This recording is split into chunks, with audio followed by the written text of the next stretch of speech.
Dis daarom baie sleg as mense van jou sleg praat. Maar hoeveel van ons het nie al van ander mense gepraat wanneer ons nie moes praat nie, wanneer mense goeders doen waarvan ons nie hou nie of waarmee ons nie saamstem nie, dan het ons altyd ietsie te sê. Hoeveel van julle wat dalk nou hier kyk, weet daar's ons iemand wat jy nou na kyk of jy sien hulle op Facebook of Instagram, miskien ken julle en dan doen hulle iets waarvan jy nie hou nie, of daar's 'n jaloesie, hulle doen iets wat jy eintlik wou gedoen het, en dan het jy iets te sê man, dan laat weet jy sommer, jy nou gesien wat daai ou nou weer gemaak het, kan jy nou glo, dan grens dit nou so lekker aan skinder, maar ek wil vir jou iets lees in Numeri 12, en ek wil dit vir jou in Engels lees, waar Moses en Miriam en Aaron ingeroep word in die tabernakel, God wil met hulle praat, want hulle het aangejaag, Miriam en Aaron het aangepraat.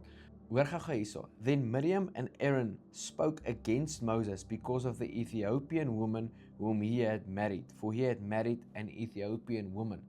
Nou, hierso het Miriam en Aaron praat nou met mekaar teen Moses, want hy het 'n Ethiopiese vrou getrou. En weet, in die konteks van Suid-Afrika, waar daar soveel rasisme is, en die ouens noem hulle self kinders van die Here, hoeveel mense praat teen ander ouens, wat hulle trou met mense, wat jy nie gedink het jy mee sal trou nie. Jy keer dit nou nie goed nie, nou het jy ietsie te sê oor dit. Of iemand doen iets, nee, jy keer dit nie goed nie, nou het jy weer ietsie te sê oor dit.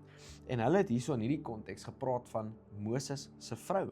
En dan hoor gou hierso. So they said, has the Lord indeed spoken only through Moses? Has he not spoken through us also? And the Lord heard it. Hulle praat daar so, hoor jy, het God net deur Moses gepraat, of praat hy nie met ons ook nie? Nou ewe skielik, nou is hulle weer in 'n debat oor wie praat die Here mee, wie hoor die Here meer akkuraat. En jy sien dit in die kerk oral, net die ou die Here gehoor, daai ou die Here gehoor. Dan sê die Bybel, now the man Moses was very humble, more than all men who were on the face of the earth. And suddenly the Lord said to Moses, Aaron and Miriam, come out, you three, to the tabernacle of meeting. So the three came out. Then the Lord came down in a pillar. Kan jy dink, hier staan jy in die tabernakel, God roep julle en jy is in die moeilikheid. Hoof het gepraat, kom hoofkantoor toe. Jy gaan in die moeilikheid wees, en dan kom hy in 'n pilaar, wolkpilaar af, die God van hemel en aarde. En dan chat hy met julle en hoor gou wat sê hy vir hulle. Hy sê, hear my words. If there is a prophet among you, I, the Lord, make myself known to him in a vision. I speak to him in a dream. Hy sê, not so with Moses my servant. Hy sê, hoor hierso, ek het met julle gepraat, as 'n profeet tussen julle is, ek praat met hulle in 'n visie, en ek praat met hulle in 'n droom, maar nie met Moses nie. Dan sê hy, he is faithful in all my house.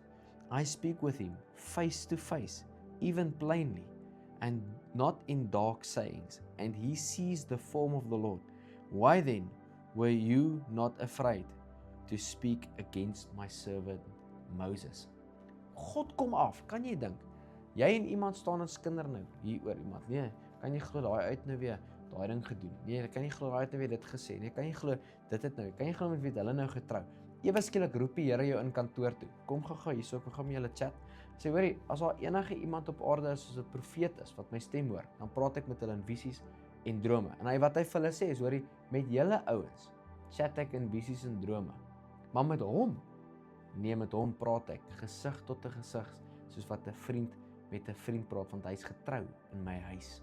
Kan jy dink, die skaamte wat hulle moes ervaar het, ek sal my kop in skaamte sak, as God my met inroep, wanneer ek oor iemand gepraat het, en hy sê vir my, hoor hierso chom, jy dink ek praat met jou, ek praat met jou in drome en visies, jy dink jy is great, hierdie ou, ek praat met hierdie ou, gesig tot gesig. Die realiteit is, jy weet nie hoe 'n ander ou se verhouding met Jesus lyk nie, jy weet nie wat se verhouding hy met God het nie, jy kyk nou na die buitekant en dink, nee, jy sal nou nie dinge en dan het jy iets te sê, maar wat as God jou met inroep kantoor toe, en dan sê hy vir jou, hoorie, jy dink jy's great, jy gaan kerk toe, jy saai 'n saad, jy sing 'n liedjie, ou preek 'n bietjie, skiet 'n tikkie, en dan gaan jy huis toe en jy lees aan jou Bybel so 3 versies in die aand, bid dan so 10 minute in die oggend.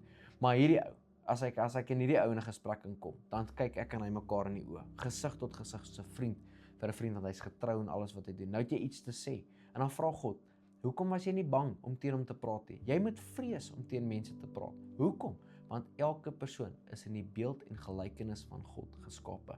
Wanneer jy teen mense praat, praat jy teen God. God se geliefde kinders. En ek wil jou vandag aanmoedig, as jy enigstens teen mense gepraat het, om God vandag vergifnis te vra. En dan nooit weer oor mense te praat. As iemand weer inkom, sê jy nou weer, nee, ek is nie deel van die gesprek nie. Sorry, ek vrees God. Maar weet jy wat het gebeur net nadat hy met hom gepraat het? Slat hy vir Miriam met malaats, met hulle uit die kamp uitsit. Mag sy nie terugkom voordat sy nie haar tyd gedoen het nie. Jy wil nie in God se slegte boekies wees. want jy praat teen sy mense nie. Vader, ek dank U in die naam van Jesus vandag. Enige plek waar ek teen iemand gepraat het, van iemand gepraat het, wat ek in 'n kring gestaan het, waar iemand gespot het of geskinder het oor iets, of waar iemand iets gedoen het wat ek nou nie meer saamstem nie, vra ek Here dat U my sal vergewe. Vandag skoon was.